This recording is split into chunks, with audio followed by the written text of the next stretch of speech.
let's see how this thing do.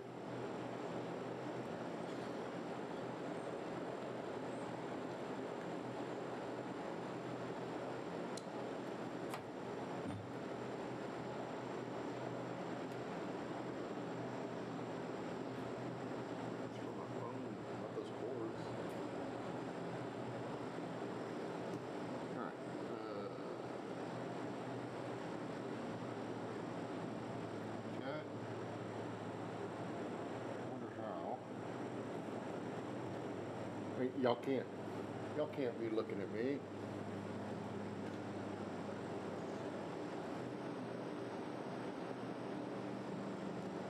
Look at that. But you just look at it. Anyway, I'm trying to figure out how to turn off. I just got this thing. One of them there. Fire tablets, but you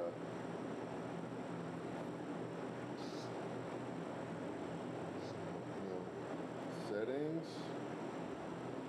Let's see, display maybe. Sleep after 1 minute. There we go. 30. I have 30 minutes to remember. Totally forget. Be like, damn it. Alright. I suspect I'm going to have to root this thing because it's only trying to allow me to use Amazon apps. There's no bueno.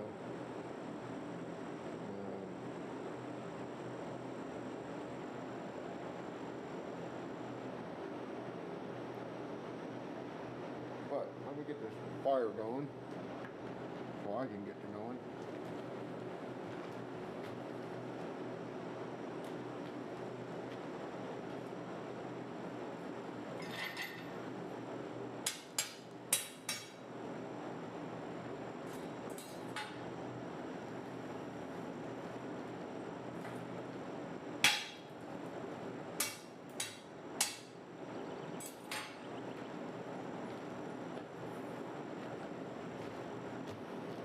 And then I can, in theory, it's already got ash on it.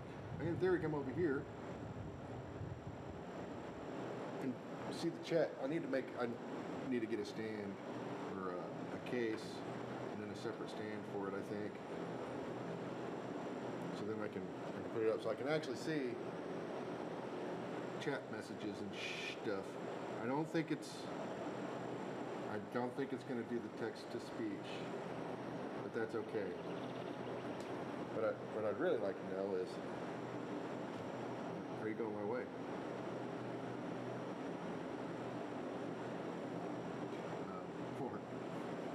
How is this sound?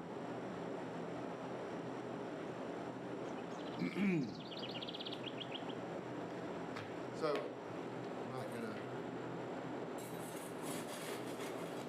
gonna wait around for people to join. That's not really what I'm about. This is just like an added thing I do. So when I'm talking to myself, I don't feel like I'm completely crazy. And talking to you guys, all none of you.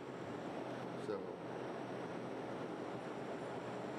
it says there's 2 people. Yeah, I figured out there's a little icon that shows how many people are watching, but they don't say anything, so I don't know. Anyways, get this fire brought back up to temperature. I need some 5/8 coil spring, which I have over here.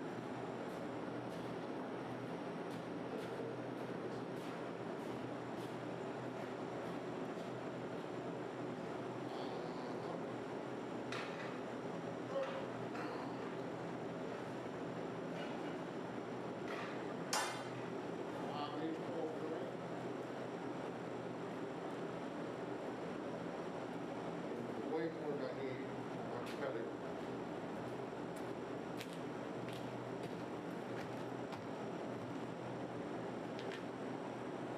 So this is coil spring.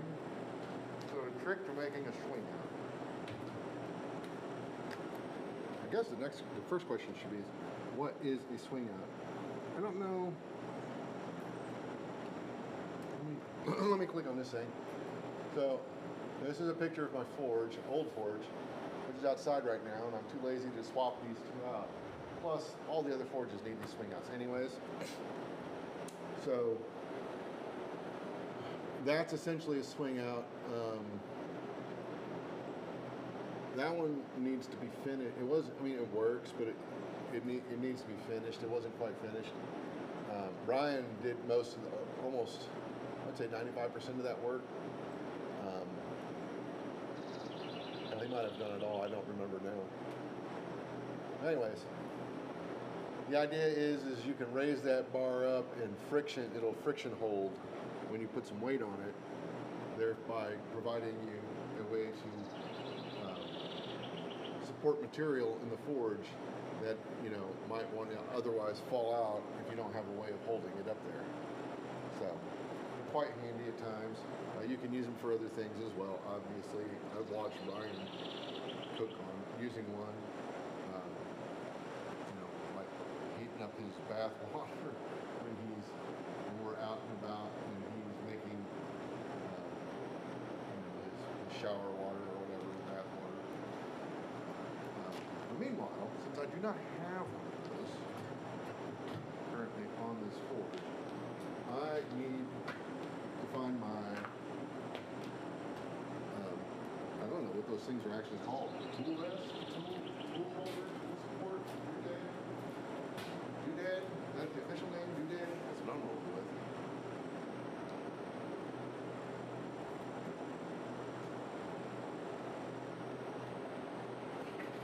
It is right here. So I'll need this. I'll put this over here. I don't need it right now. But I want to know where it's at. Probably.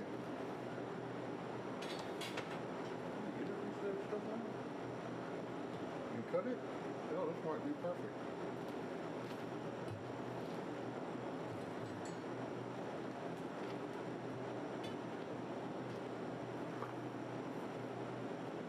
Good.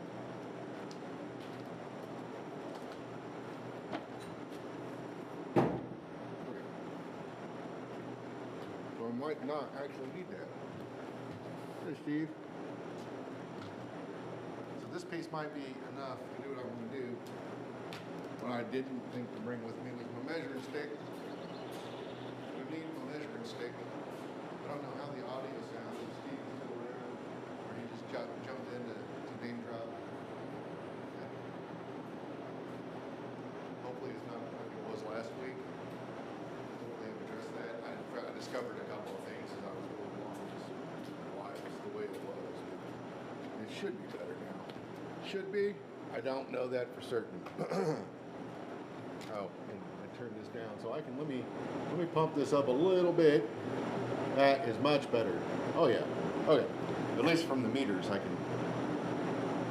I can see it's much better.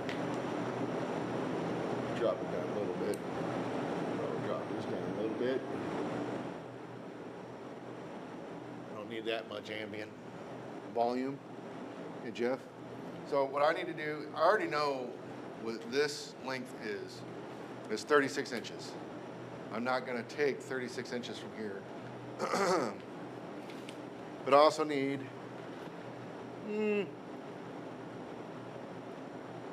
let's say, I feel like 18 is too much. But it might be just fine. So let's say 18 there. What is this? This might not get me there. It's 53. Huh. Well, what do you know? What do you know? But I'm not going to start with this bar right now.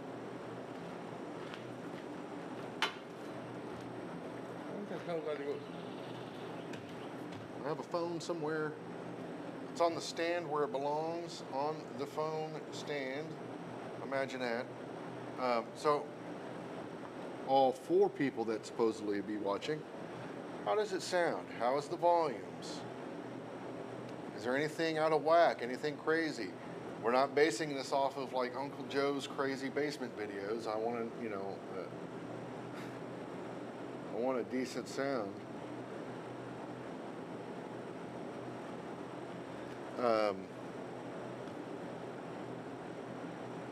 What is 36 plus 18?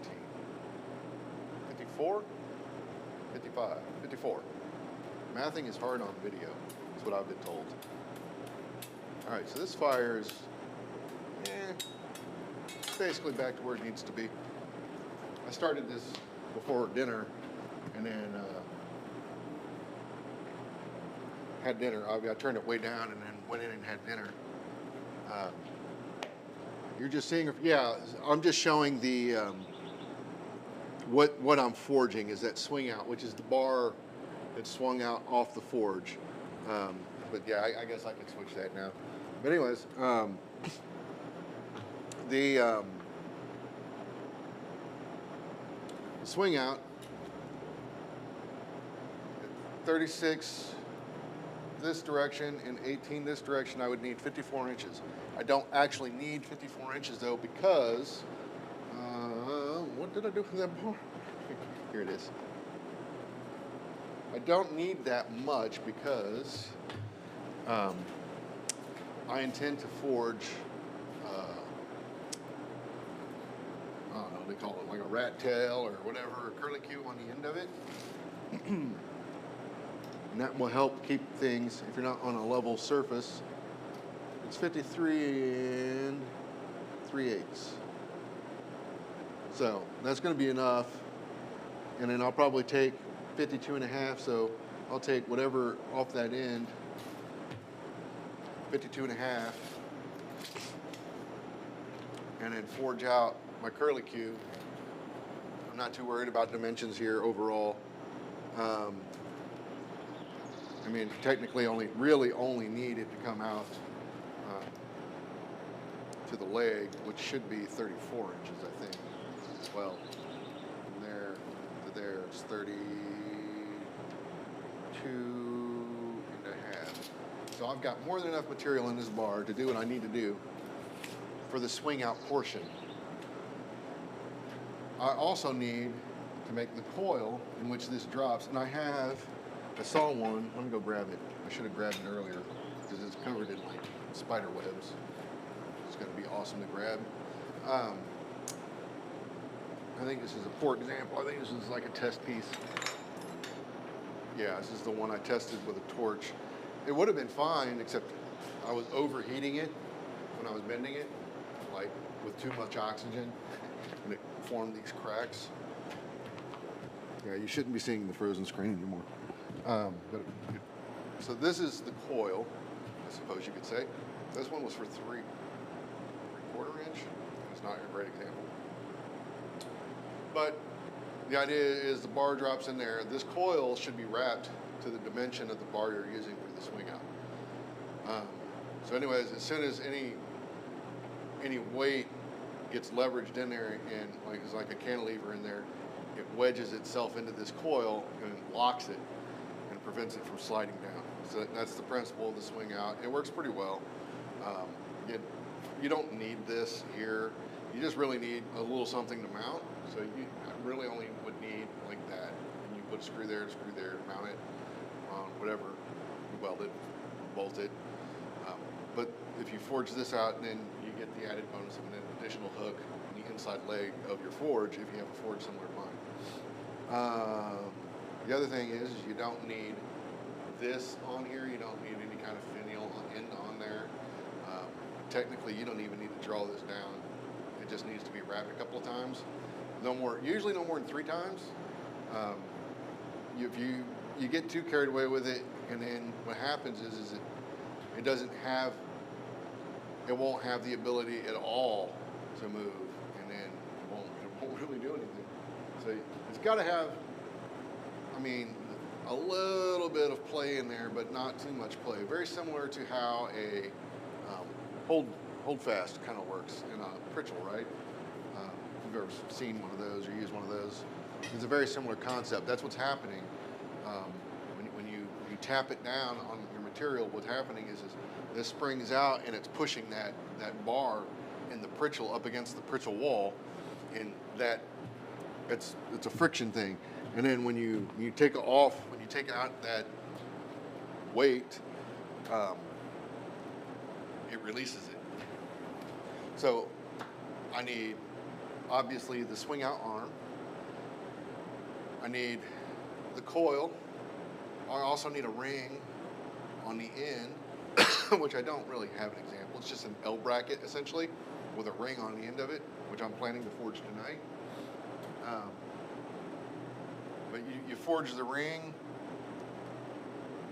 I like to go at least 2 times the diameter of the swing out, I think is a good ratio for the ring, the inside diameter of the ring.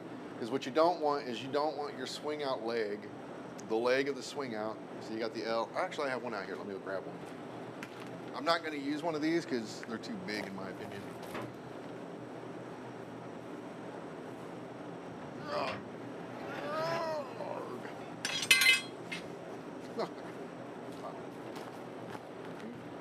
Move 2 tons to get to 2 pounds. This is a swing out arm. I'm not going to use this one, but so you forge that ring, and then when this is on the leg, what you don't want is when this is kicked out, when it's trying to apply weight, you know, the kick. You don't want this touching anything on the inside of that ring. All that ring really does is keep it from like flopping out when it's not in use. It serves no other purpose than that. It just to keep it tidy. Outside of that, it's not required. You don't even really need to put one on there because you don't want that ring making contact with this. In fact, my other forge, which I think this one came from, that other forge, it does make contact with it, and I need to fix that. And just been too lazy to figure out. It needs to get heated up and moved. I think what happened is somebody, probably me, ran into it with something, and it bent it in, and then now it makes it less useful. So I'm gonna go put this down, and then I'm gonna go find a piece with which I can forge that ring. And usually, like 1/4 by 3/4 is plenty. I would really like a little bit more if I can swing it. So let me survey the land.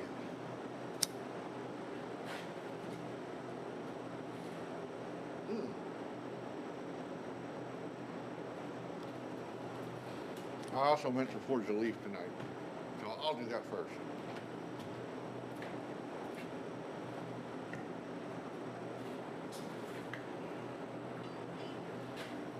All right, I have no idea where this piece of material came from. It was in the back of my truck. It's been painted. I did a practice leaf last week, or maybe this week. I can't remember now. I hadn't done one in a while. Oh. But I'm gonna cut that sucker off.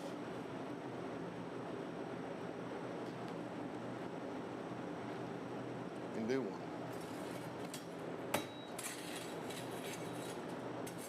Big ass piece of coke up here. This other big ass piece of coke.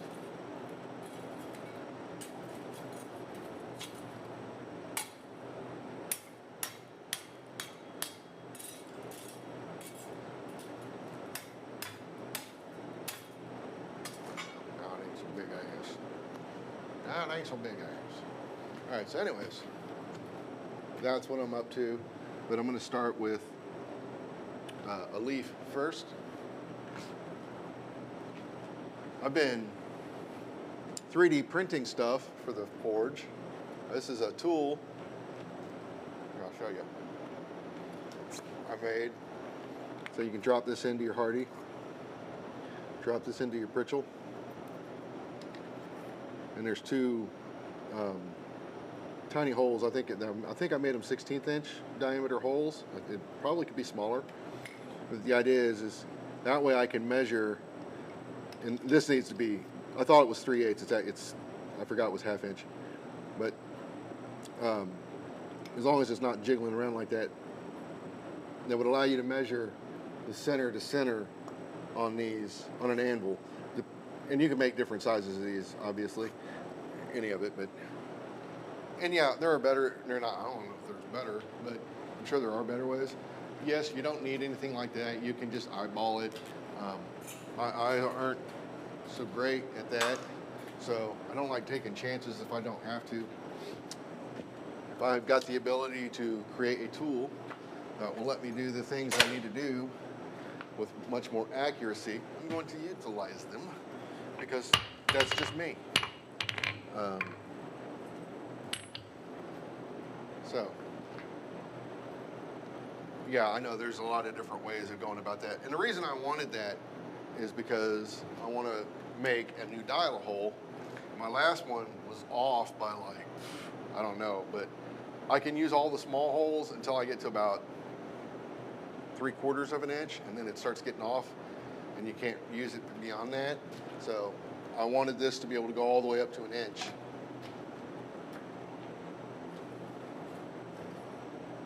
So, and I tested that, and it's pretty much bang on perfect.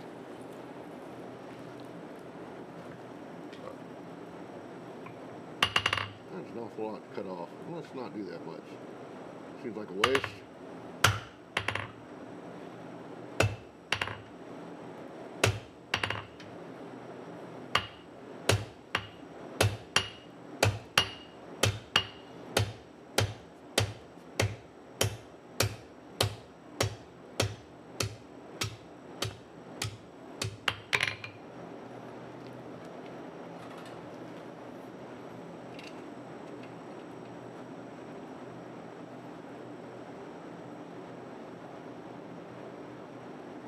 That's not a bad cut.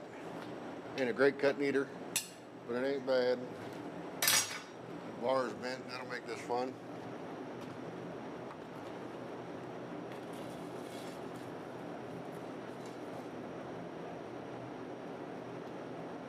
If I have my swing out, this wouldn't be a problem.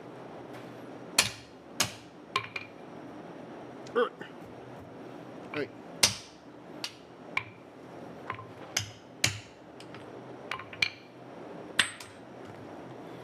Okay. Says there's 7 people watching and nobody's talking. I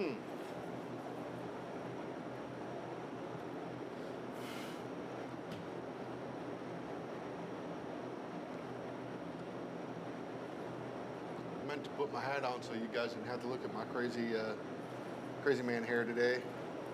This is me when I don't feel like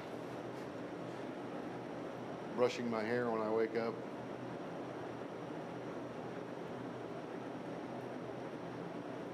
It is most of the time, to be honest.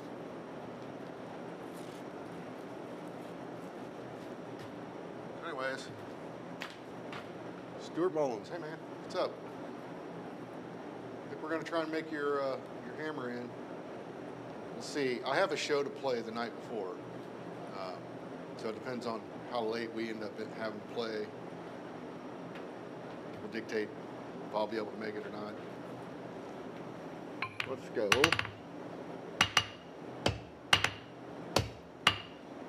Hey, y'all can't see what I'm doing. Ow. A piece of scale on the anvil I just grabbed with my fingers.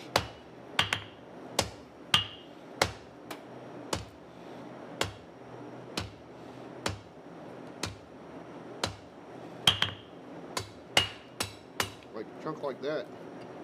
Like that. Ow.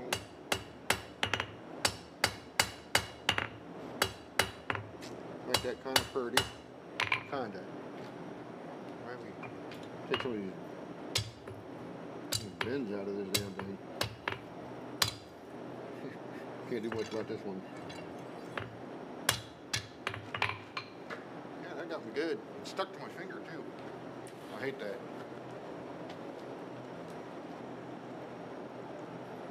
Yeah, Paul Kennedy and myself are going to try and come down there.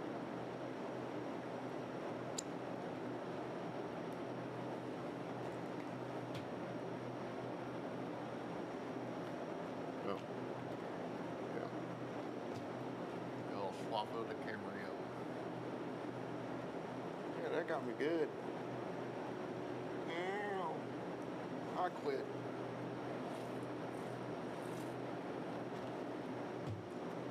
State Fair is coming up in a few weeks. It's one of my favorite questions. Have you ever been burned? Wait, what? No, I've never been burned. What kind of crazy talk is that? I want this leaf to be a little fat, or a little long.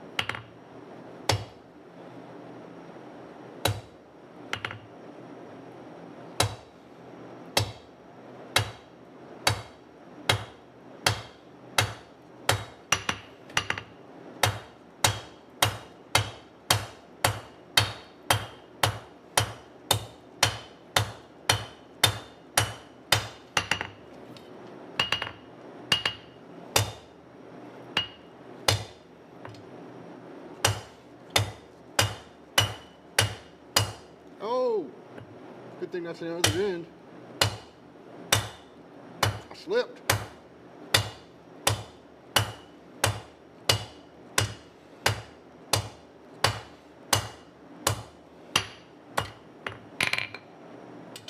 It didn't slip that bad though. I mean, the shoulders are like, damn. I'm impressed with myself there. I did that. Maybe I need to slip more often.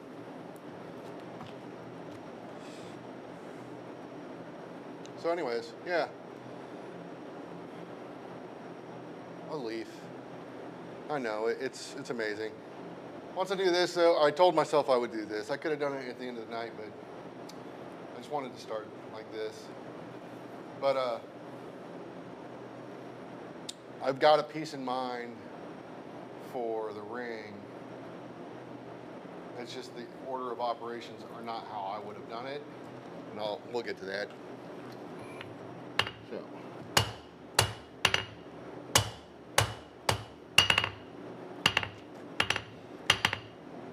Right there.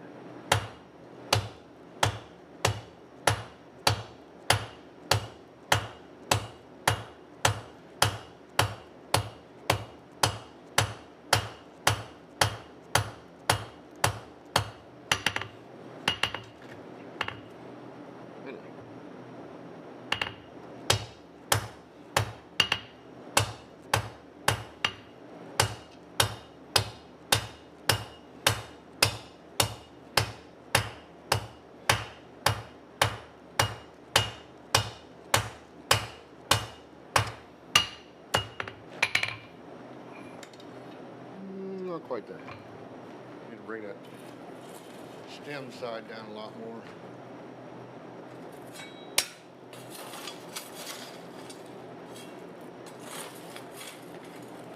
Well, I'm really glad that wasn't my booger picking finger. That would have made me upset.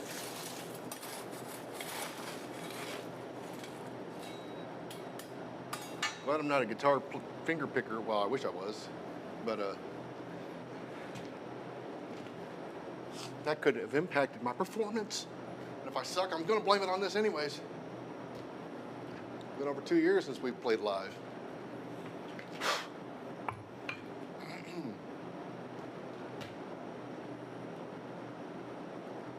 think it's been over 2 years. Maybe we're going on 3. Ate too much pasta. Ready for my nap. Ready for my nap.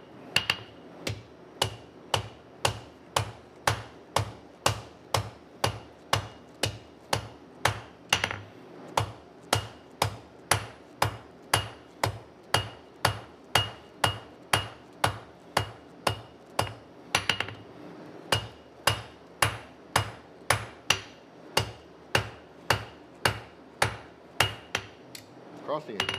All right.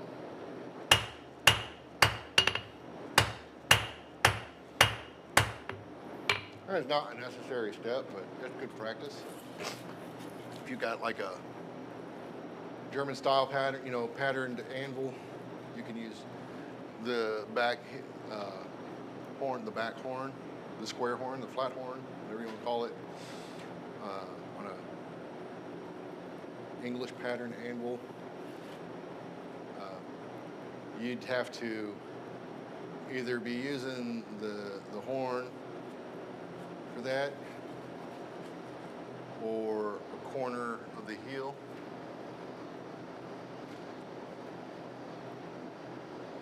So you can actually access that material.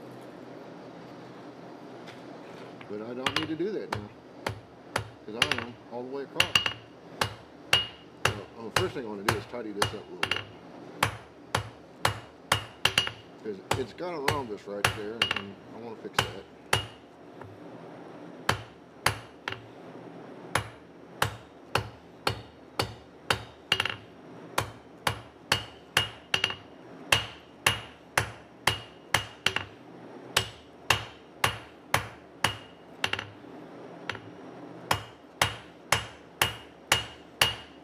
Alright, I think I fixed it.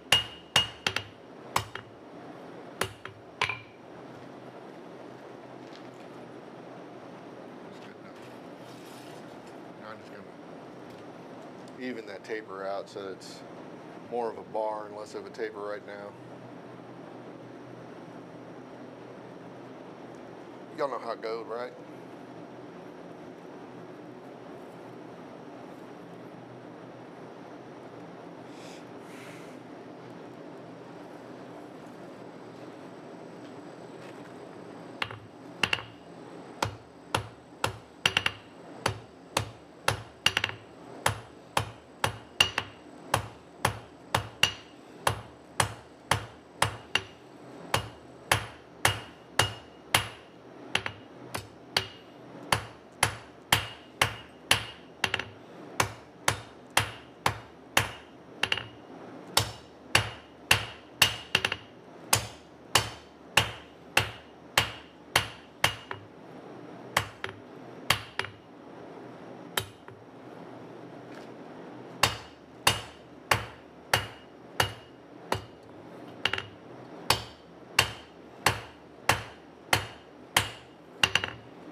To go around.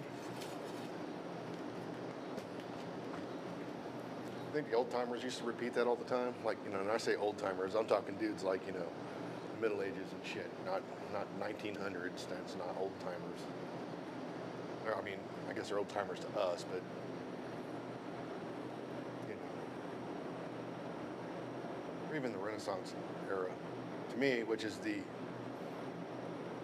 pinnacle of forging. I don't know why people seem to think that late 1800s, early 1900s is some kind of bar to...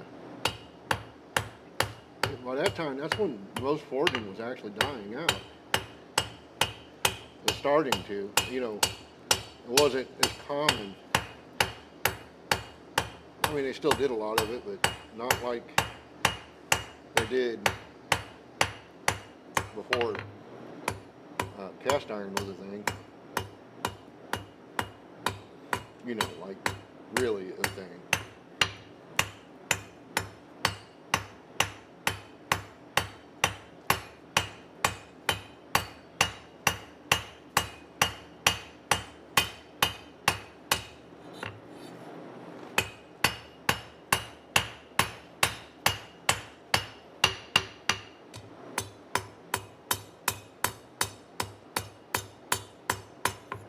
I'm going to take these shoulders, I'm going to take these over to the vise next, which you can't see. But I'm going to squeeze those. See, 30 minutes, and I let it go. Oh, now how do I get it back? Ah, I knew that was going to get me in the butt. Oh, I don't know where all the buttons are yet. I just got this thing. Hello. Hello, turn back on. Maybe I killed it. That up. Let me go do the thing.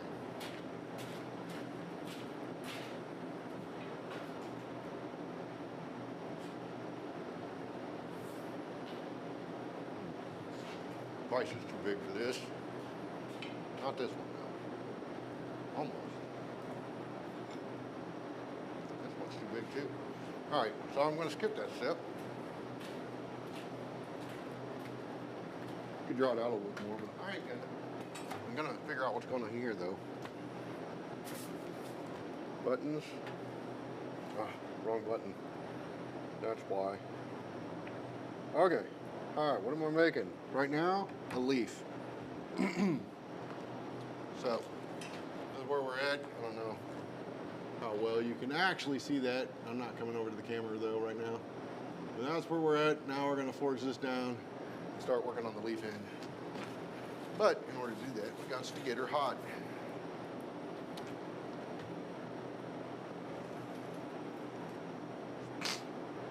Then when I get done with this, I'm going to start working on my swing out. And I'll go over that here in a little bit if you're not familiar with what that is.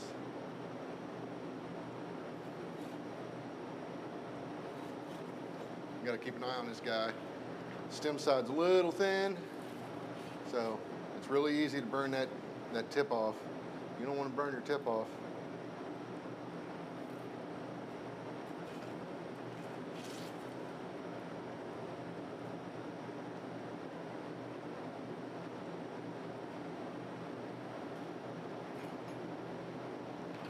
Get this fuller ready, then we'll use it. Okay.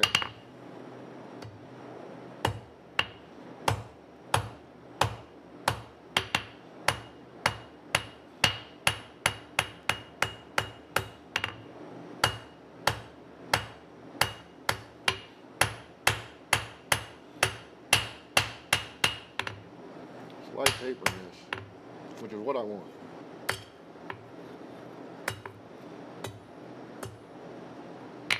All right, now I just flattened it. I'm sure you can kind of see that.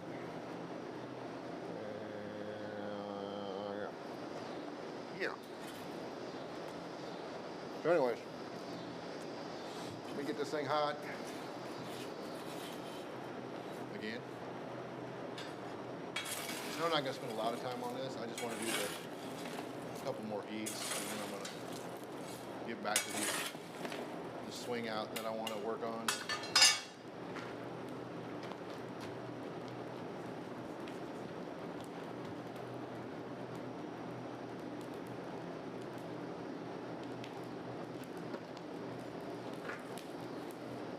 Well, on a leaf, the key to forging a good leaf without breaking it off is keeping it supported at all times, which is like why I can show you with this. I want to straighten it up anyways.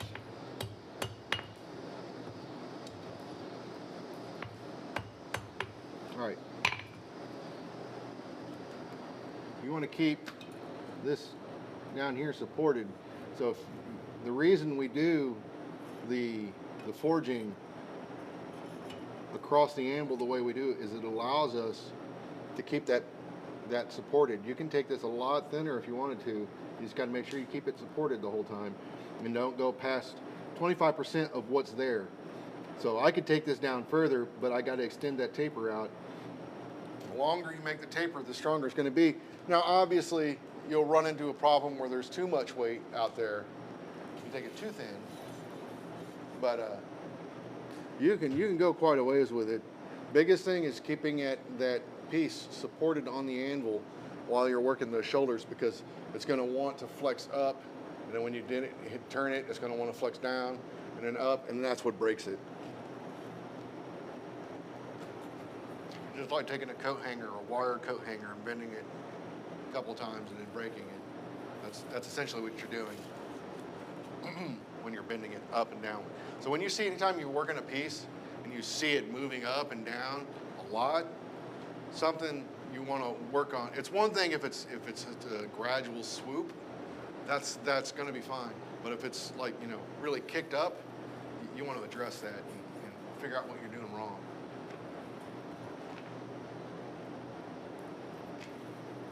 All right, so it's plenty hot. My fuller is right here. So I'm going to start at the back and work my way forward. Try Try and get it in the middle.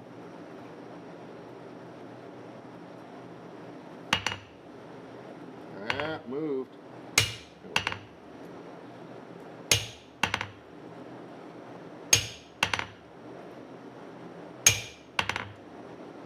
I say it moved, I moved is what happened.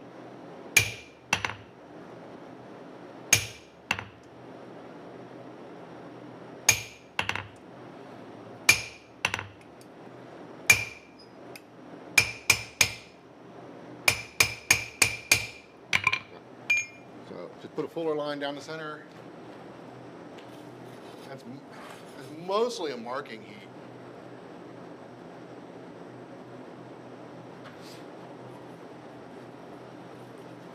Well, I'll tell you, when I first started, one of the things I told myself I would do is make a leaf every day. I did not, by the way, but I did a good job. But anytime I lit the forge, I would forge a leaf. And that made a huge improvement in forging in general. Hammer control, technique. I started videotaping myself. Is that what you do anymore, videotape? Taking video of myself. And then that way I could see what I was doing and then make corrections. I'm on the right side, I'm not on the right side. Helps to be on the right side, Dodo. All right, so I'm gonna take this a bit deeper.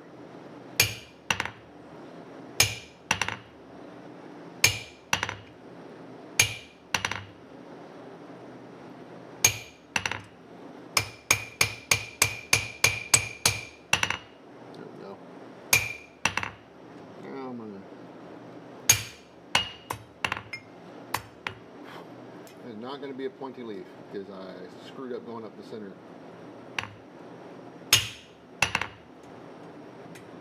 Not even going to be a symmetrical leaf because I suck at this.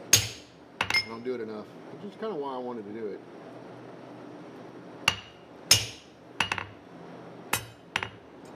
Right, slipping because I don't have fat thighs. Like, I have a fat gut, but I don't have it where thighs matter.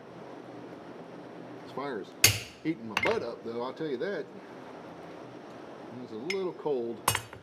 Come on. But enough to mark it. There we go. So I just marked it. As you can see, that happened. Where it's not really pointy anymore, but that's okay. That's a leaf. Frog came along, sat on it, and then something came along and ate him and grabbed a chunk of the leaf with him. It happens.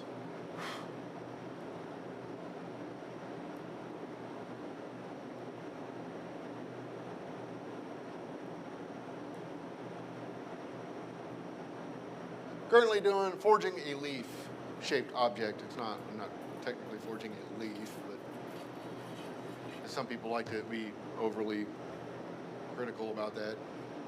I'm forging a leaf. I am forging a representation of a leaf in my abstract artistic mind. A happy little leaf. So because I did mark that cold, I can feel these marks. I don't have to hunt for them. That one I kind of do though. But yeah, I can feel them. A lot easier to get this. So if you mark it cold, a lot easier to get to.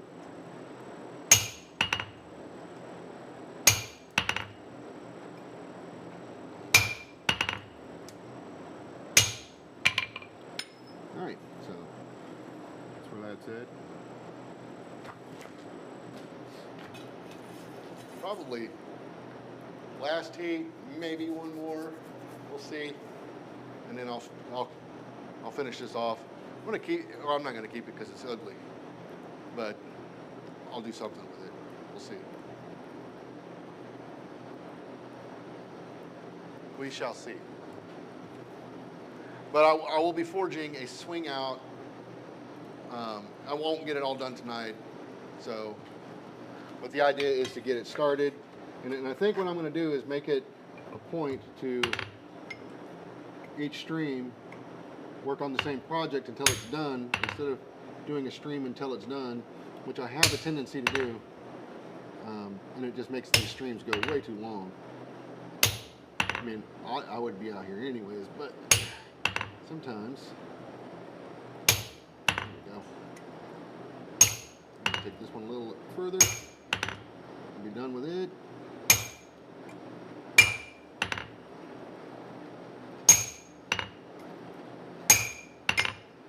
Hitting the anvil with my tool is not good. I've done it twice. Well, more than that, but I'm only admitting twice.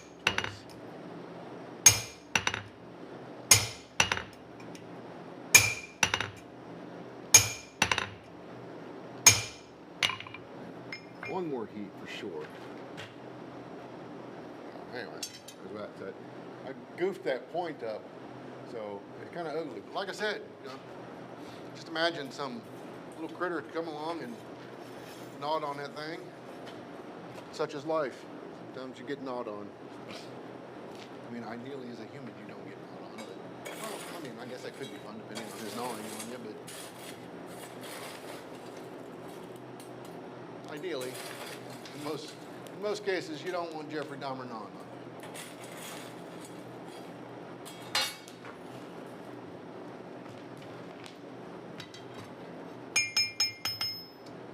This guy a little deeper. No, come on now, work with me.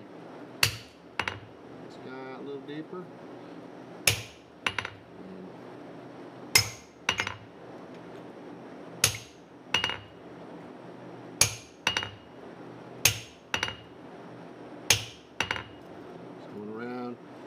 Doing basically half on, half off on the edges of these leaves, and then I'll come back and clean them up.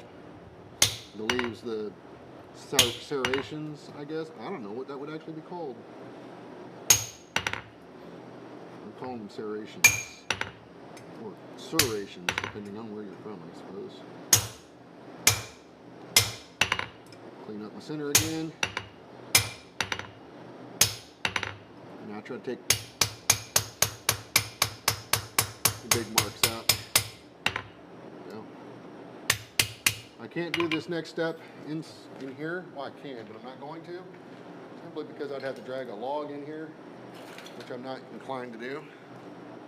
But all I'm going to do is take this. I got a log right outside the door here. I'm going to take a ball peen and hammer this down and give it some shape. Make it look organic.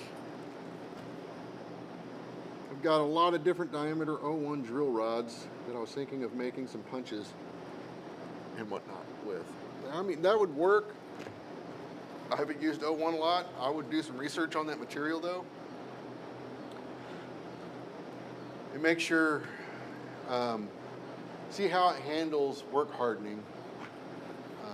Because some materials like H13 are not good struck tools because they work harden and will chip out on you. And that is no bueno.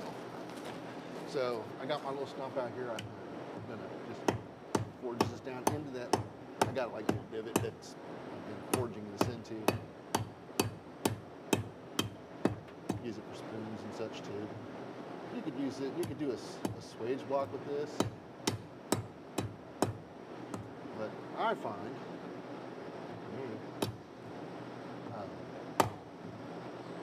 find that the stump just gives it a better look without damaging the features. So that's where that's at. I'll come over here and straighten that up a little bit. Try to be gentle with this, keep it supported. So there's that. I even like that, the way it's tilted out. But I want to fix this. I want this to come back up a little bit.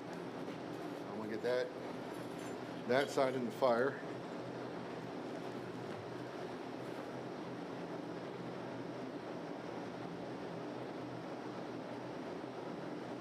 Yeah, I would definitely make sure before you spend time making them. I mean, sure they would work fine for a minute at least, but if they work hardened and split, and that thing throws a chip, you don't want that hitting you or anybody else for that matter. chip flying off a tool like that can kill somebody. So be very careful about that. And if H13 doesn't give you a lot of warning. Other tools will give you some warning. You know, you'll see the very common mushrooming of the tip, depending on the material. Come on, scooch up there. There we go. Depending on the material, it will mushroom out and start cracking. And I've seen stuff that's been like seriously mushroomed over and never chipped out. But you know, just be careful. That's all I'm saying. I'm not a metallurgical guy, but I've seen it with H13. Just there was no rhyme or reason to it. Just decided to throw a chip off of it. And there's data sheets on H13 about its uses in you know, like being impacted upon. It does not handle that well. Which is why, like, power hammer dies are typically made out of 4140 rather than H13. Granted, your power hammer dies shouldn't be slapping together anyways, but people do that. So, yeah, I use coil spring and 4140 for most tools. I try to reserve the coil spring for like cutting tools or something I need to, you know, with some sharpness on it. Everything else, fullers, you know. Slot punches and things like that, round punches, square punches, and all that kind of stuff. I have found 4140 works fine. Chisels, however, I like to use coil spring for sure. All right, so that's plenty hot for what I want to do. And no, it's not. Actually, I'm going to draw that down more. Let me draw that out a little bit more.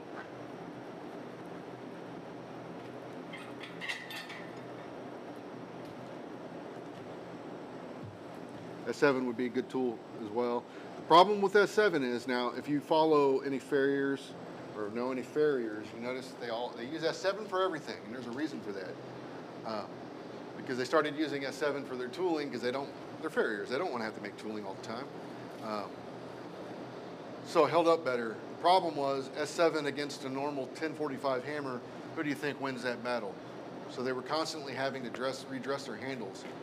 I don't know this for certain, but I'm pretty sure this is what happened. So what they found was they had to redress their handles all the time.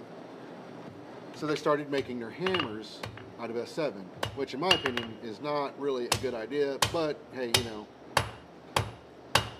that's just me. They want to use S7 for everything though. But I think, in my mind, that's a big reason why. So just keep that in mind. You know, if you're using a quote-unquote normal hammer, it could end up damaging your hammer. So you would want to either make sure you have a what do they call those, soft hammers. You use one of those anytime you're using those tools, which is fine.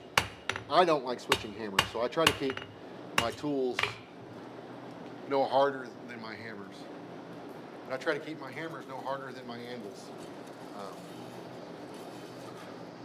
I would rather redress a tool or make a new tool than have to redress the faces of my hammer. I would rather redress the faces of my hammer than having to take big dings and divots out of my handle. Does that make any sense? So just things to be aware of.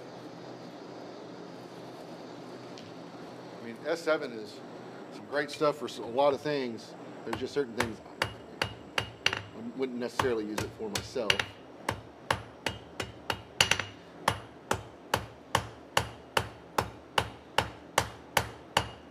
I'm just rounding it up. Well, I thought I was. Rectangled it up. It's, you know, a little thinner than I thought, I guess. A little more gentle with it. This is one of the smaller hammers, nice. I don't have to hold it back as much. This is a 3.5 pounder, so at this point it's so thin right there. It's Clubber Lang versus, you know, Fat Rocky.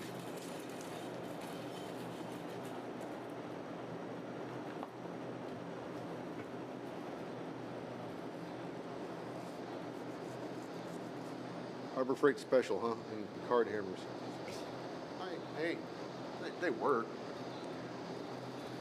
I love people that poo-poo hammers like that. And it's like, I mean, those hammers work. What's the problem? I mean, are they great? Is it a hand forged hammer that you help make with one of your buddies? No. But if it forges the material, who cares, right?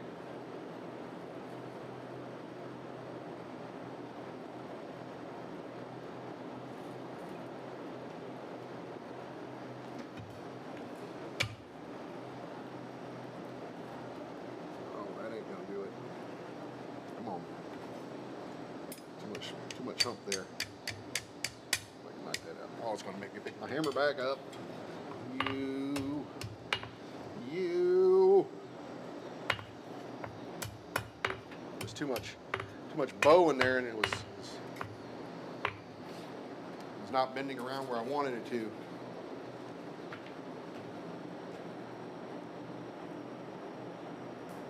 Yeah, dude. I mean, if you like your hammer, people ask. I have a preference for hammers. I prefer a rounding hammer for most things. People ask all the time, and I always tell people, it's whatever inspires you to forge, right? If that Harbor Freight hammer is what gets you going and inspires you to do some forging, then that's the one you should be using. Man, that is ugly. Let's see if I can just wring it off and hopefully salvage that.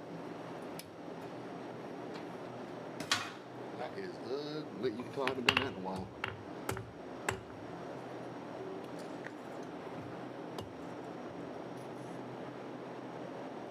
That's gonna have to do. I'm not gonna mess with that anymore.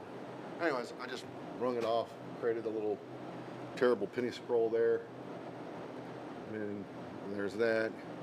And then you can do whatever you want with that. I'm not gonna do anything with it now, but you can make little keychain thingies, or you can make it a whatever.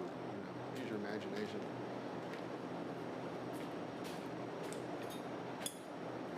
All right, so the question is, for my swing out, I need to forge the ring, which I'm going to do first.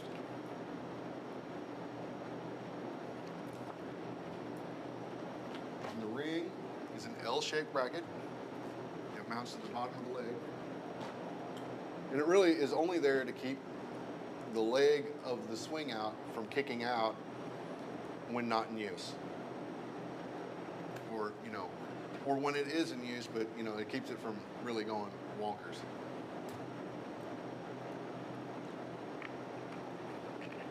And usually 1/4 by 3/4 is enough material to pull that off. Which I think I have right here now. That's 3/16. Let me see if I got some. I have some. Let me see if I have some in appropriate size. And grab a smoke while I'm sitting about. So I've got, again, where the hell did I get all that 3/16 from? Is what I'd like to know. Okay, all right. That 3/16, that's 3/16. Interesting.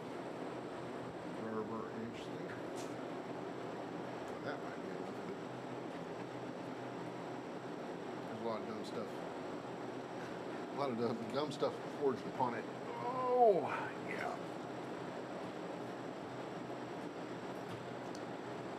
Not sure what me or somebody else was up to. Clearly forging horse heads and then doing something else with them. So this is the material I'm going to use. I think I'm going to hold on to this side, but I'm going to lop this guy off. Looks like a moose. This was one of mine. It was an older one. I don't think it was me, though. Could have been, but I don't think it was. So let me get this cut. I'm going to cut it at the anvil. And what's a swing out? Okay, let me go back to the steel. So you should be seeing a picture of my forge, my older forge, which I still have. But if you see that bar that's sitting at like a almost 30-degree angle coming off of the forge, that's the swing out. And what that does is support material, long material, while it's in the forge, so you don't have to stand there or hold it or use one of those other, like saw things or whatever, they use on saws and whatnot. I got one here. I don't know what the hell they're actually called. I've heard so many different names for it. This is what I normally would use. Swing out, in my opinion, is just tidier, nicer. It's forged. And I've been meaning to do them. Anyways, I got 5 forges, very similar, all essentially based off of this one. So when I have people come over, I don't have to share forges. We can just drag them out and fire them up. And when you're making one, you might as well make many, right? So I could accommodate 5 in my shop. Plus, I could afford 5. That was about it. But I've only got one swing out, and that forge is outside, and I've been too lazy to break this one down and swap it. So I'll just forge one for this. All right, I'll cut. Hey, go.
Yeah, and I break my forges down and take them with me a lot. So I like things that I can easily break down and move around. So I want to forge a finial on the end of this before I do the ring side. And I think, I have no idea what I'm going to do. I'm thinking some kind of hex thing maybe, because of my tools over here are all hex shaped. Hex balls, essentially. So let's just do that. I'm going to put about that much over.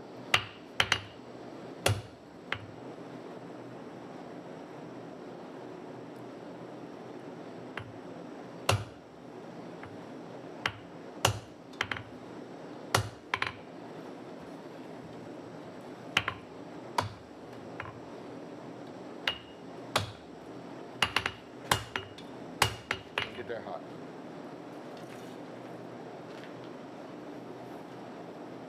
I don't like my smoke while I wait.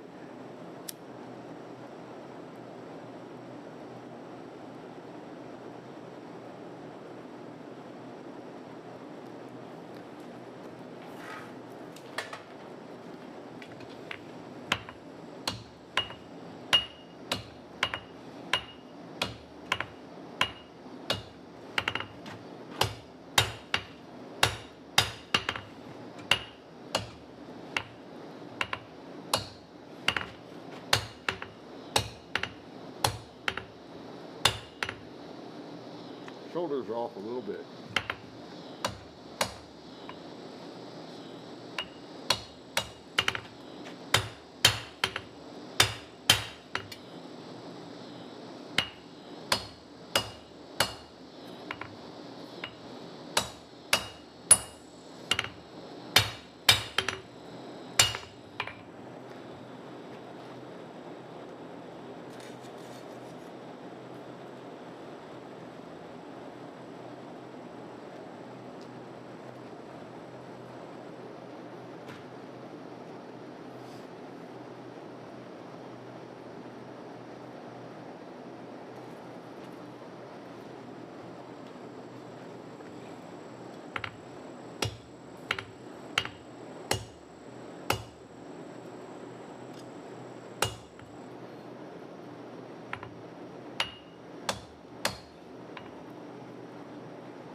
See if I can get into the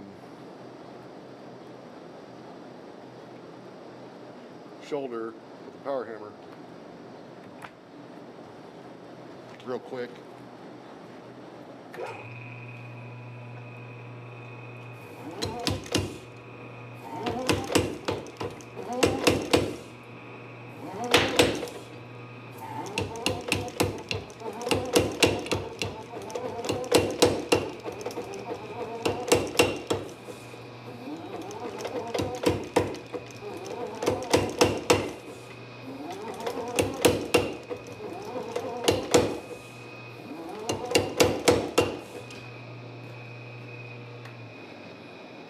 Still plenty thick. It's actually thicker right now.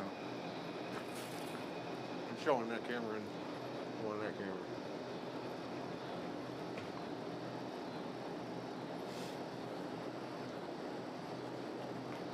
So this will be, like I said, it's like a little L bracket with a ring on the end of it. So I really only need enough for like a 1/4 inch bolt to go through there.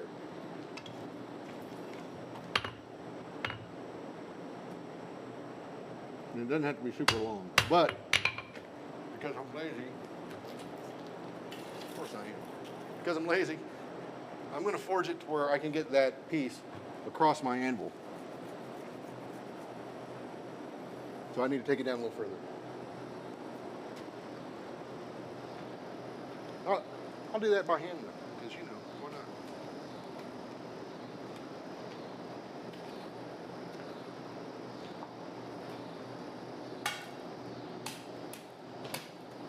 Hey-ya.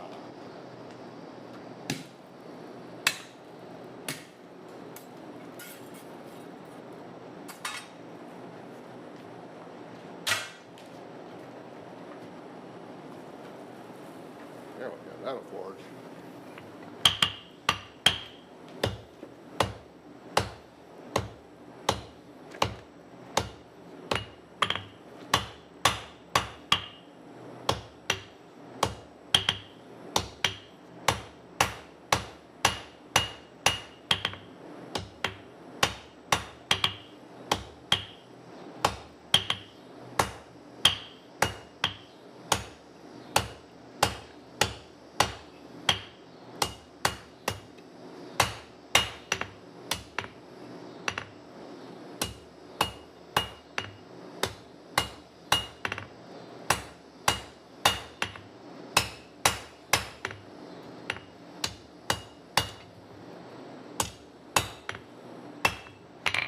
Right there, that's okay.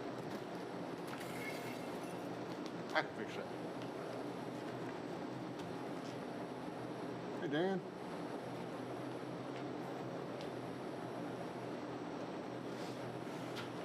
Forging a swing out, which is basically an attachment to my forge, which will allow me to support long material.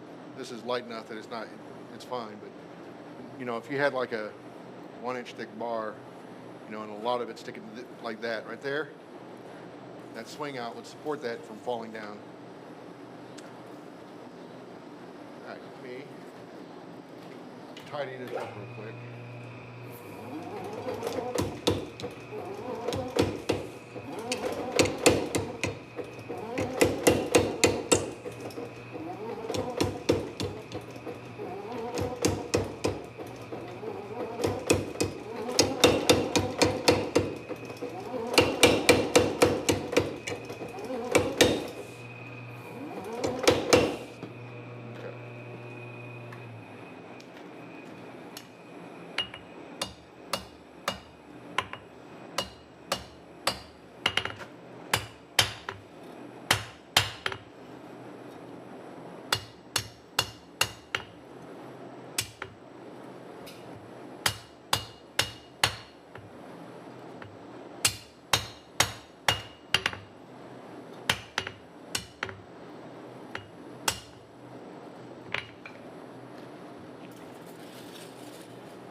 Troy, how you doing?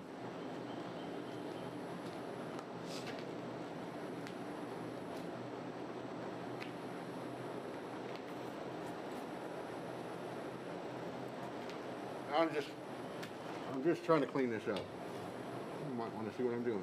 I don't know. I need an Eli. Really, what I need is a Jess in the shot. Actually, I'd probably be better off with an Eli. As much work as I tend to do with the striker. It'd be a handy person in the shop.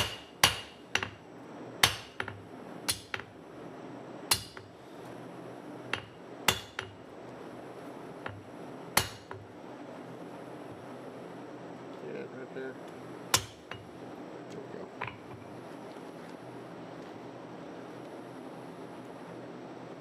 So anyways, that's where that thing is at. And then I'll bend it.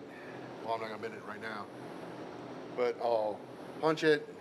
I'll bend it around in there somewhere. I'll figure that out. And like I said, this piece is, there's no real precision involved with this piece, because really where it depends is, well, there is precision, but the precision is on the hole that you punch and how big the inside diameter is. You need that bigger than the piece that you're going to use for the swing out arm.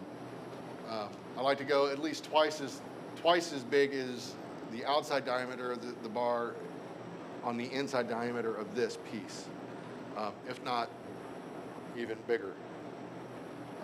Because really it's just there, like I said, it's to hold it from the bottom leg from kicking out too much in use. All right, so it's a little hotter than I wanted, but that's okay. That's okay. I'm just cleaning this up.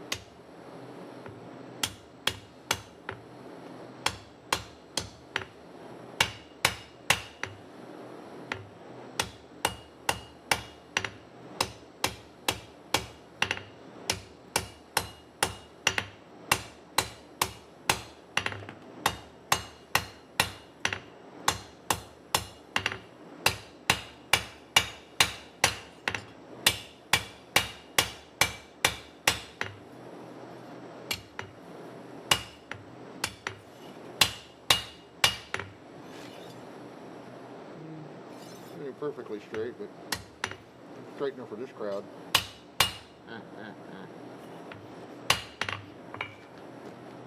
So, that's all it is, and I'm going to bend it somewhere. And then I'm going to punch it first, but you know what I'm doing. If you don't, just make it up in your head. Make it a knife. Make it a sword. Make it a sword, but hey, Troy, if you're still there. I'm kind of taking a cue from you guys, and I'm going to try to encapsulate my streams in a smaller time period instead of going for 5 hours like I've done in the past. And if I don't finish this project tonight, which I know I won't, I'll pick it up again next stream.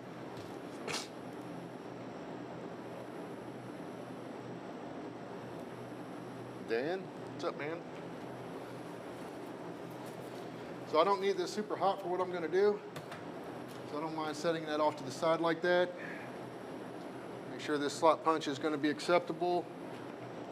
It looks like it will be. I want to get this nice and centered if I can. Sometimes that's a trick for me. All right, yeah. So I want true material though. I want true material this way and this way, obviously. So I'm going to bring it up a little bit. Look over and look under. You guys know the drill, right? Mark it.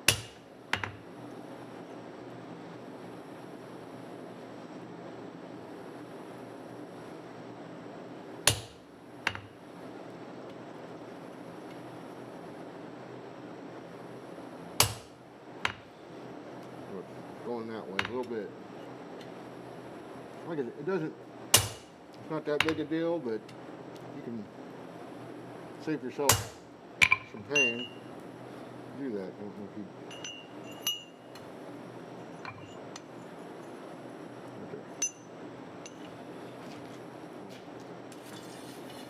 Knock that thing through and... So Tristan, I did stream regularly.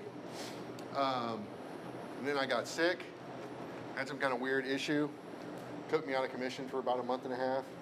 Hopefully I'm back. I feel fine. I got some medical things getting checked out. They're just making sure I don't have the big C word. And going from there. So I don't think I have it. I saw an oncologist already, and he didn't think I had it. But I just did a biopsy. When was that? Last Wednesday? Yeah, so last week I did a biopsy, had a biopsy done on my butt. There's a beautiful picture of me on Facebook with a giant biopsy needle sticking out of the cheek of my ass. So if you haven't seen that, I highly recommend it. It's one of my favorite shots now. But anyways, so there was that, but I feel like I am on the up and up now. Make sure it stays straight. I am clearly off to one side, so I'm going to tilt this drift over a little bit. See if I can, hopefully it wasn't too late. And then, I'm not going to suck it out.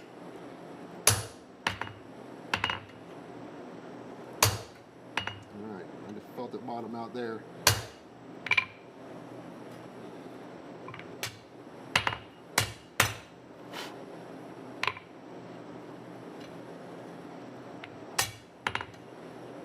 This is warming my butt up. Oh, sure.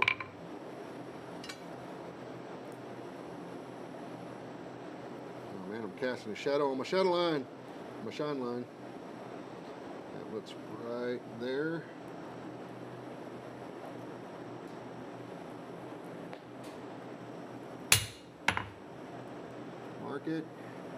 Mark in the corner of the punch, and then I just play connect the dots. And that one is definitely off. So there we go. And at this heat, should be able to shear that out. Yeah.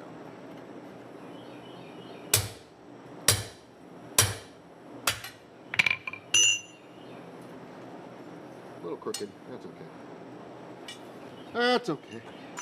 So now, I can knock that out with a little slot opener drift, which I need to find.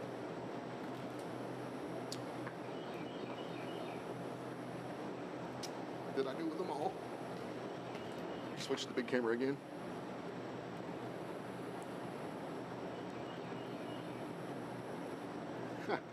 They didn't put me under for that though. That was the thing I was kind of like most, I don't know if you could say nervous, but I've never been sedated. I've definitely never been put under. But I will say, get this out of the fire while I'm digging. I will say, he described it as they were going to give me a shot for a local, and then he would do the biopsy.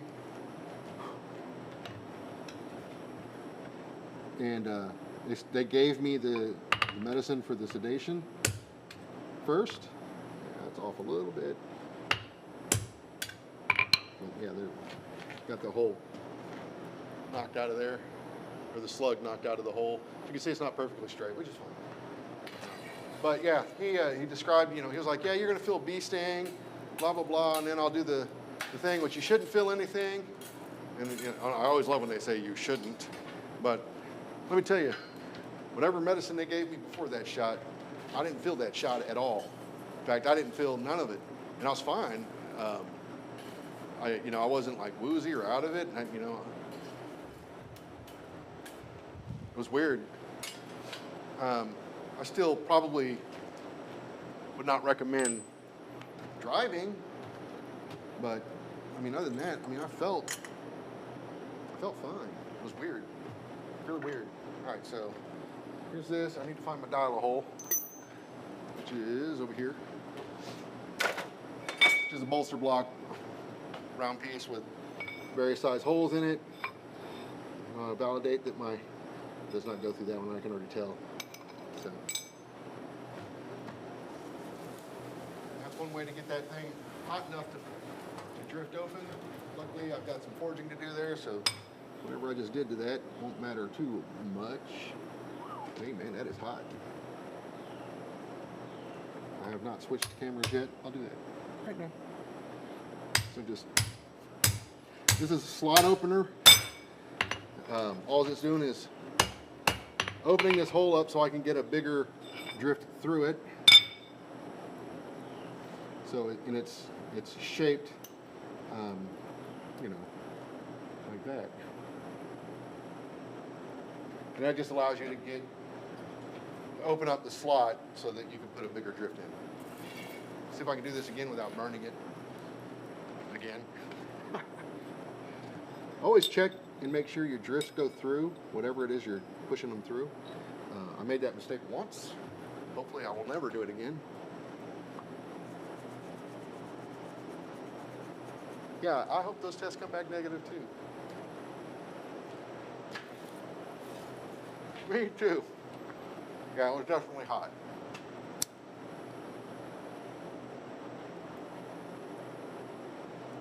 Well, I got some forging to do on that end, so I think it'll be fine. We'll see.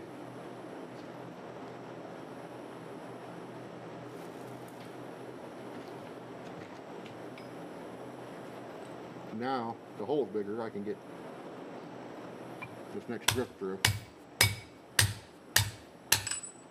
If I don't stick around, I can go to the next size up. That's not it. This will be this one.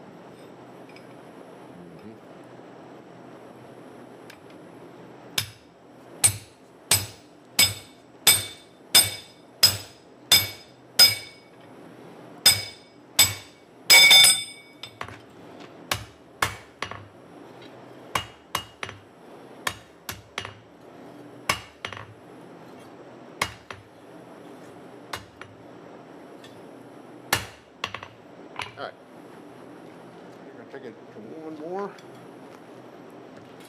Hot dough.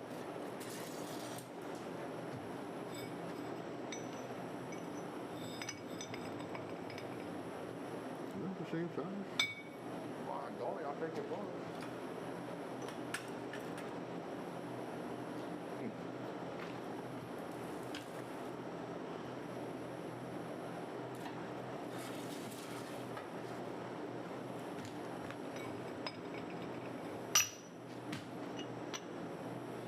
That's one I don't like. Good.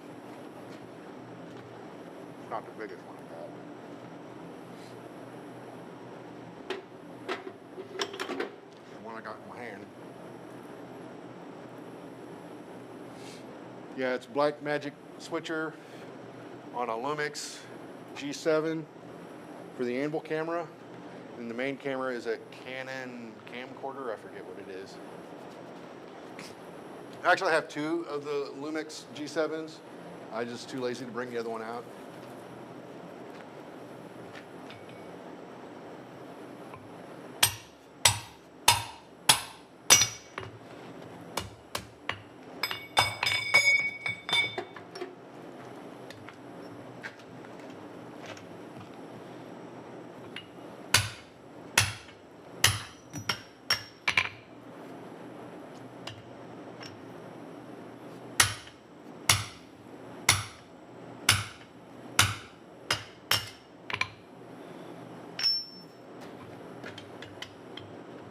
Big enough to get that going.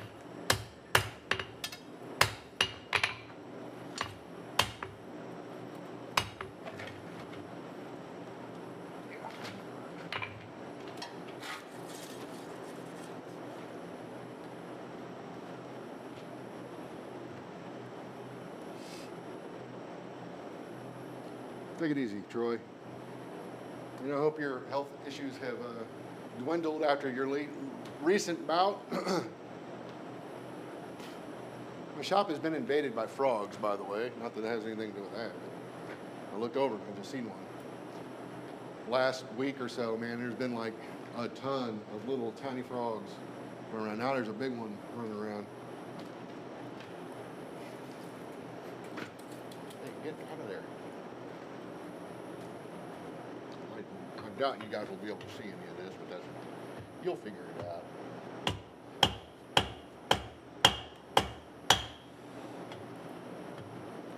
Should be on the other side, but this will work for now.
Ugly right now, but I'll get it straightened up. I need to stretch that a bit more. I don't know if this is going to give me what I want. I did not math it. Just shoot from the hip, man. Shoot, that's how I do. That's how I do. Oh, there's a drink.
Ugly thin right now.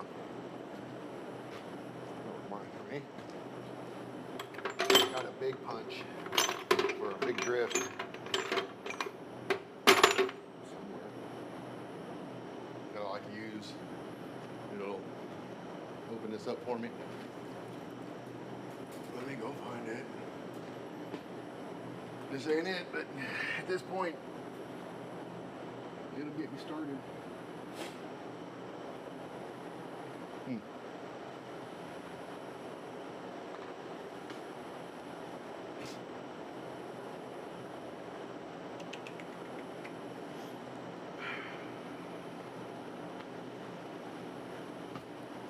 I think it's ugly, whatever you're trying to do with it.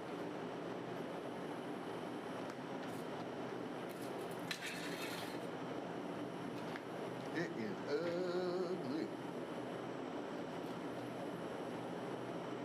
Ugly.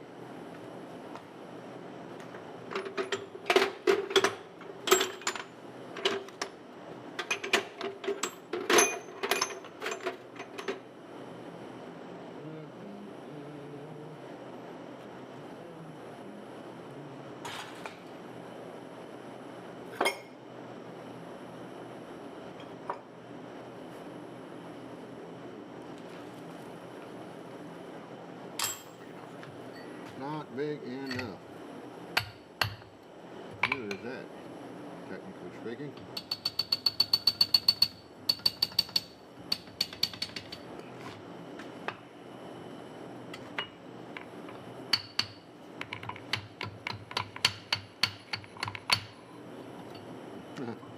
Give it back.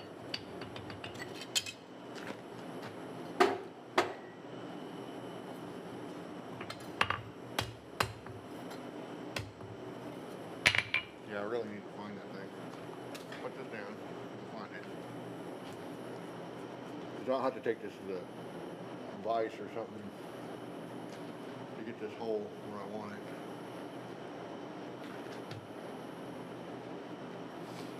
Or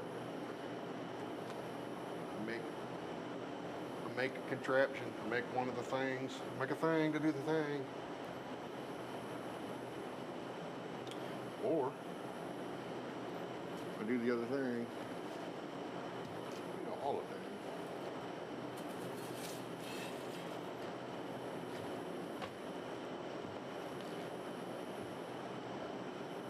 Yeah. So I got a little Prime Day purchase here. I got one of those Amazon fire tablets, which has been handy because I can just kind of glance over and see the chat now. Now I just need to get a case and then probably 3D print a stand for it that I can mount to a tripod. That way I can look at it over here. Crotch cam, by the way. Then I can look up it, you know, that way. So that way it's almost like a teleprompter. Oh. Oh. Oh. That could be kind of a cool element, but not for what I'm trying to do. Hot damn it. Hot diggity damn. Okay.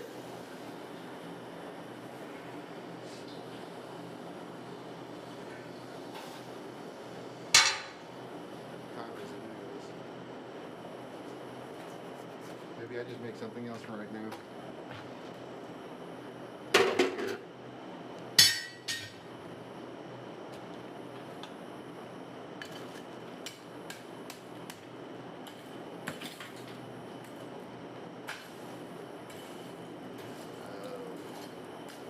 So anyways, yeah.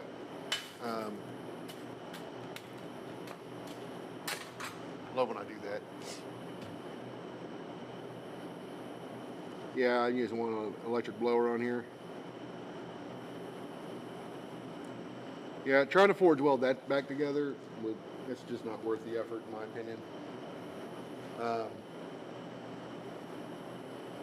I'm not great at forge welding, but I can. Most of the time. Most of the time. Oh, got coal dust in my eyes.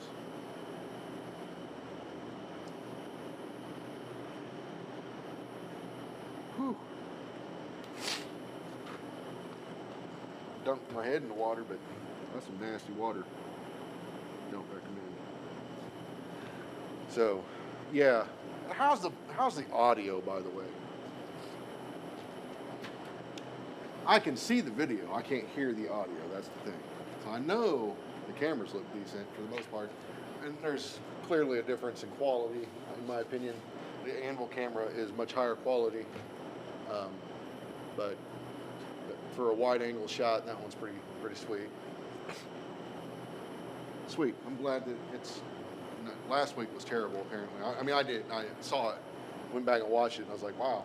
Nobody said a thing other than it's kind of rough. Kind of rough, dude. It sounded like dog doo-doo is what it sounded like. Dog taking the big doo-doo.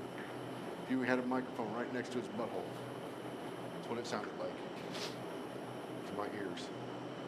Man, I cannot find that tool. I might have to make a new one. Anyways, I got a big drift per se. It's not technically. I mean, you could use it as a through drift, but it's probably about that long, and it's got, you know, I think up to 1.25 inches is what it was made from. So you could use it on 5/8 and up. What mics am I using? These are the Rode Go-2s, I think. I'm pulling the one off my back. There's one right in front of me.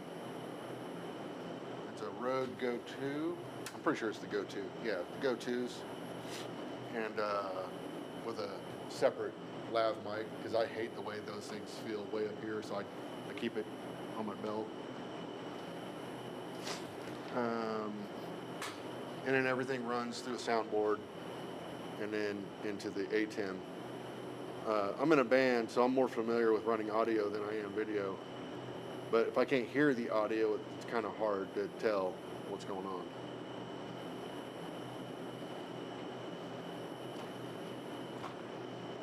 But yeah, let me forge. What time is it? Hello, phone, wake up. Yeah.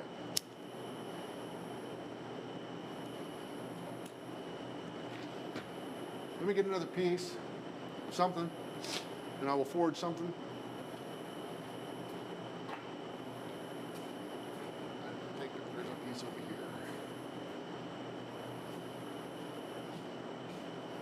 Kind of small, but.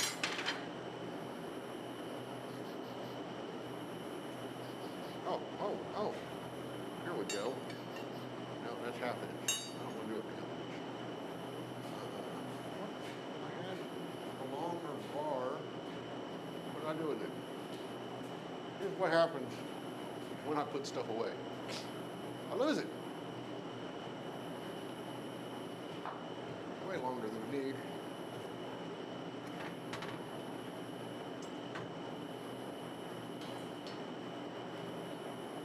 So, I will cut it.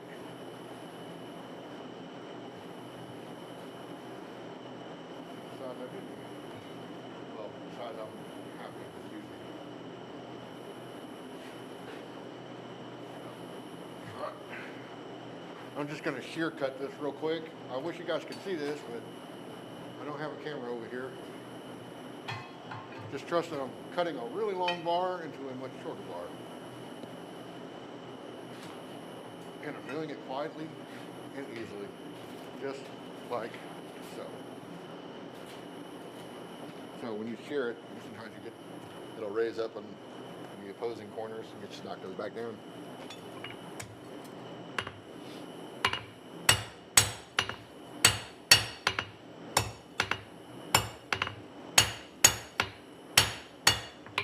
There we go. And then I'll upset that, or actually I'll just use the other. Oh, no, I'll come over to the grinder and grind it back. What am I thinking? Let me put this on mute. I think I put it on mute.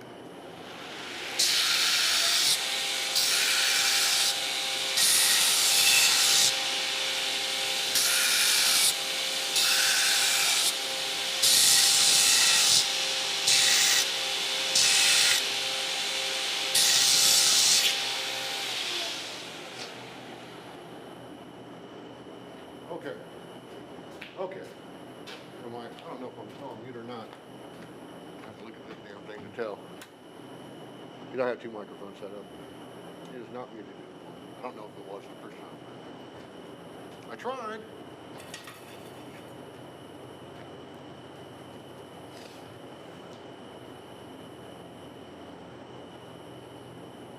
No, I'm not in Texas. I grew up in Texas, but I currently live in Indiana.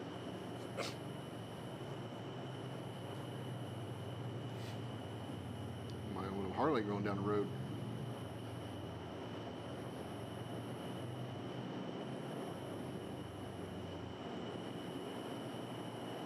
I have some buddies that live down in Texas, though. Family still. But I do not. I live in good old Indiana. I've lived here so long now, I feel silly even saying I'm from Texas. I mean, but there's parts of me, the Texas sides of me that it's just like, if you grow up with it, I just don't know how you get away from it.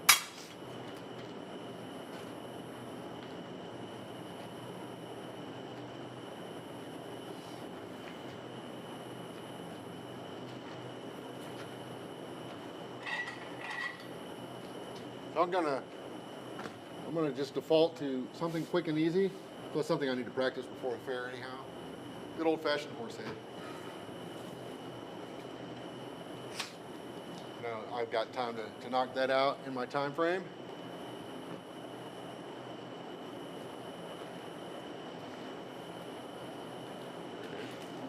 I knew I had a cigar holder around here somewhere.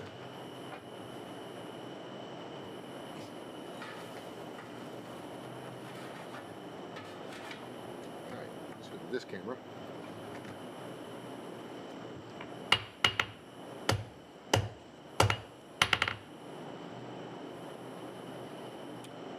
Looks like a bit much. I'm going to take a little less.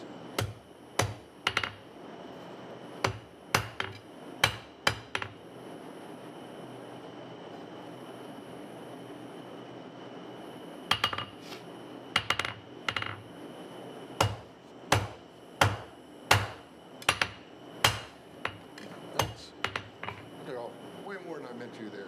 Oh, you know what? I wasn't paying attention. Was not paying attention. Let me cool this off. I mean, I wasn't paying attention. That was problem number one. Problem number two is I did the set downs wrong anyways. But I also wasn't paying attention to which end I was using. I was just trying to figure out like why I couldn't salvage that, and then I realized what it did.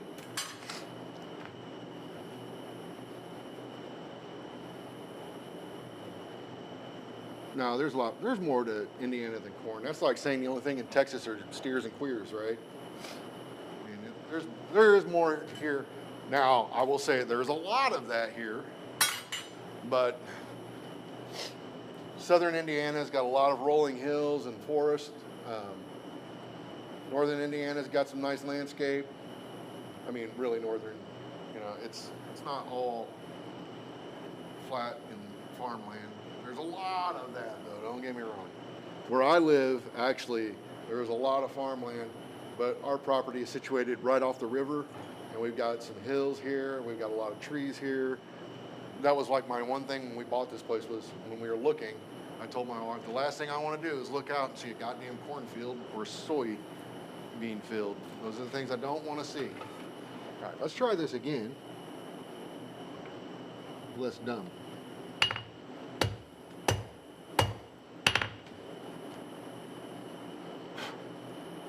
Less dumb. Now, hey.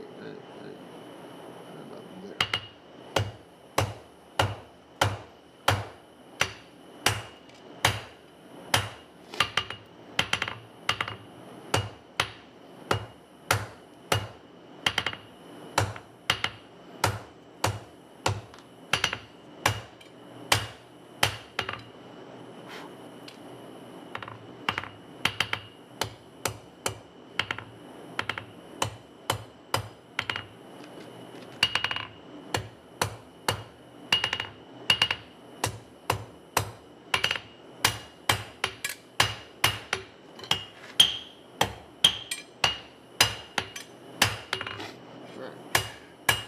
Much happier with that outcome versus that.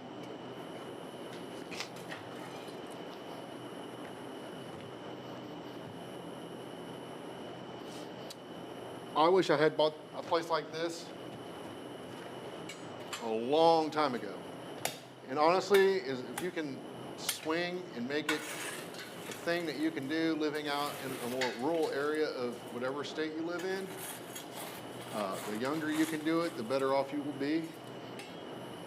Don't wait, because then you won't have the time to enjoy it that you would really wish you had. I'm almost 50, so what? I've got 20, 30 years to really enjoy it. And even if I don't die within 30, I'll be so damned old I can't do anything.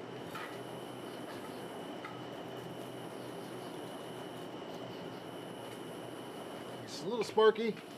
That's okay, because I still got some work to do on it. I want to redefine all of these swoop lines, I guess you could call them.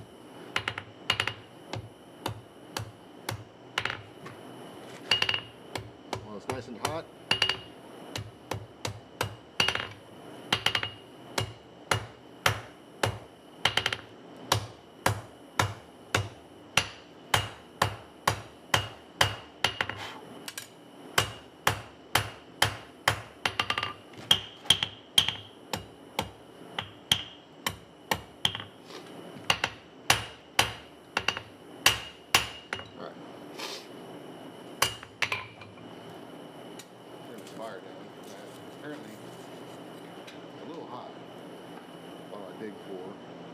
tools. It should be right here, but they're not.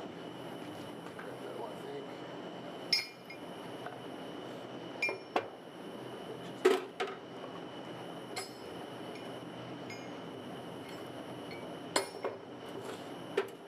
Need this guy. Put him up here. And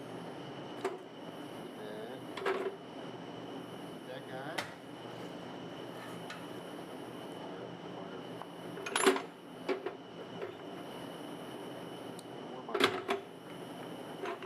Favorite chisel bit.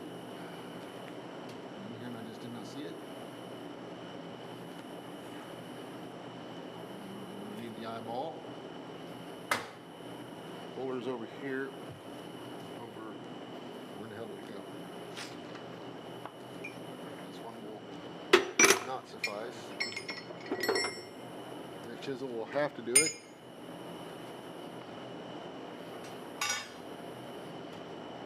Round eye punch, which I do not want to use. There's my fork. Which one? So, the chisel.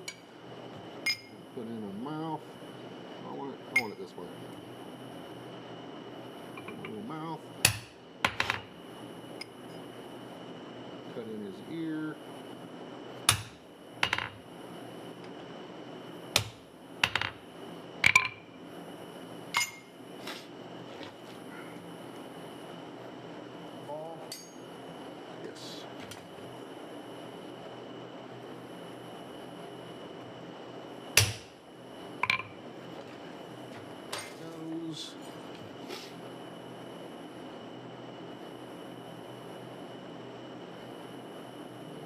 See if I can do this without cutting his nose off.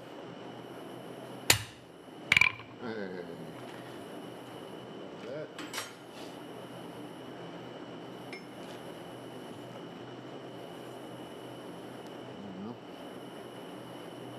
Get this right. It needs to be.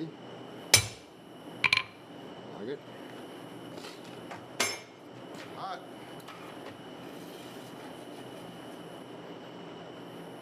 Tour. Gotta run. Take off, man. See you again. Thanks for hanging out.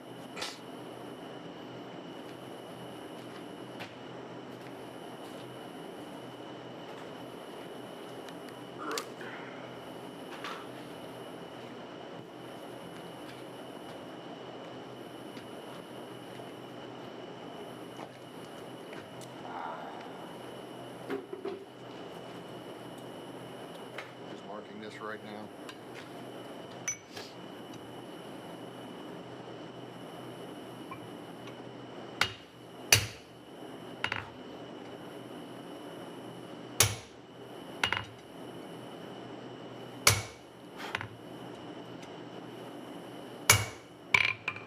Okay.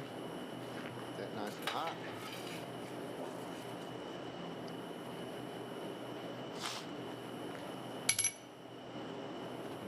That. Flush out those cheeks.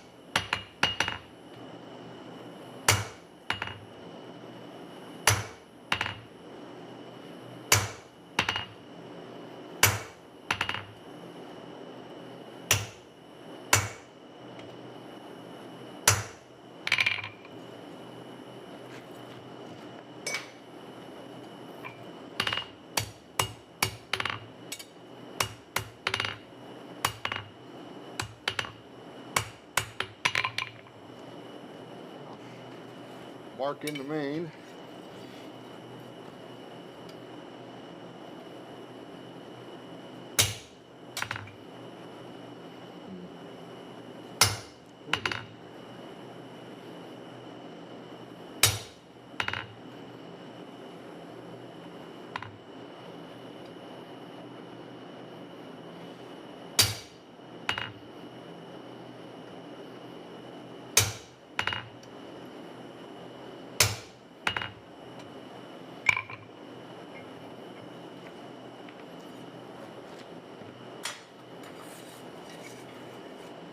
Yeah, hot.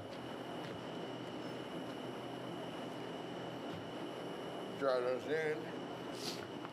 Horsehead essentially done. Chiseling it, you could have been done.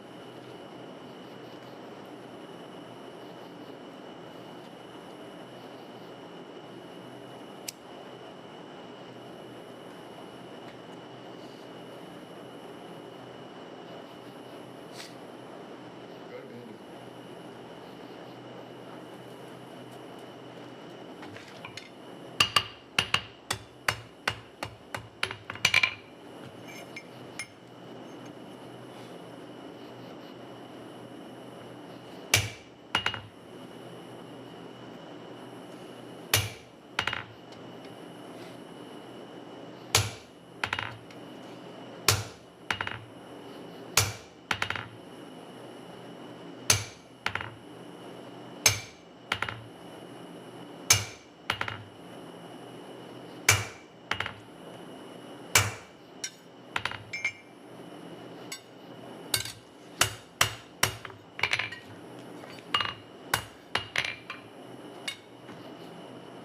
I got one more heat out, honestly.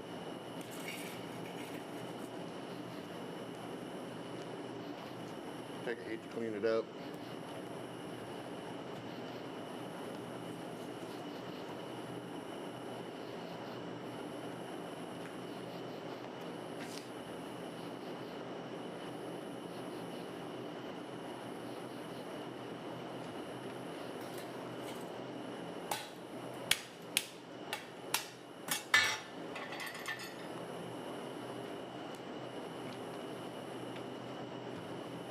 Take a heat to clean it up.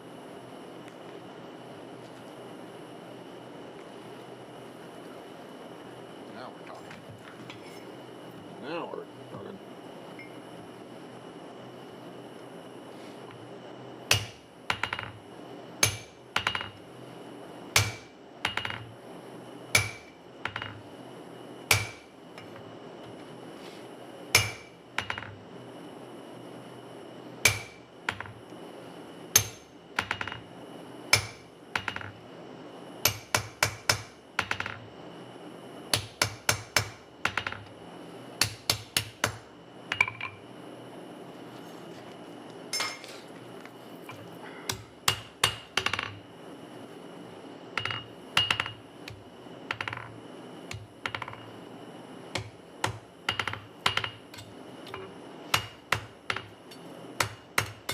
My glove is getting hot.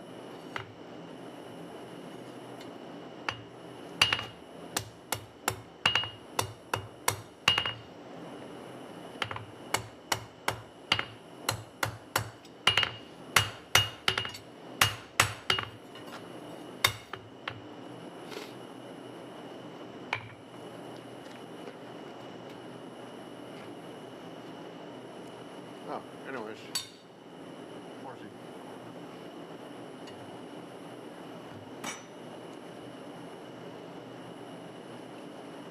Hey, horsey. All right, so I'm going to go ahead and call it. I don't know what time it is. 4 minutes early, darn. But yeah, I'm going to try and end these at, I'm going to start at 8 and try to end by 10:30 is the latest. Maybe 11, but 10:30 is usually what I'm shooting, is what I'm going for, but tonight I want to stop a little early. You guys can, you're just staring at an angle. But, yeah. Yeah. But I'll save the swing out, and I'll try to put together a little video that I can play through this thing somehow. I don't know that I can do that. We'll see. But I'll try to come up with something to show what I'm working on. That way, you know, subsequent streams, I can just hit a button and it will show you the thing. Oh, nice. Right on. So anyways, I got to take all this stuff down because a raccoon has been making himself happy in here. So I'm afraid he'll knock a bunch of stuff over. Otherwise, I'd just leave it set up. But you guys have a good night, and I'll catch you on the next one.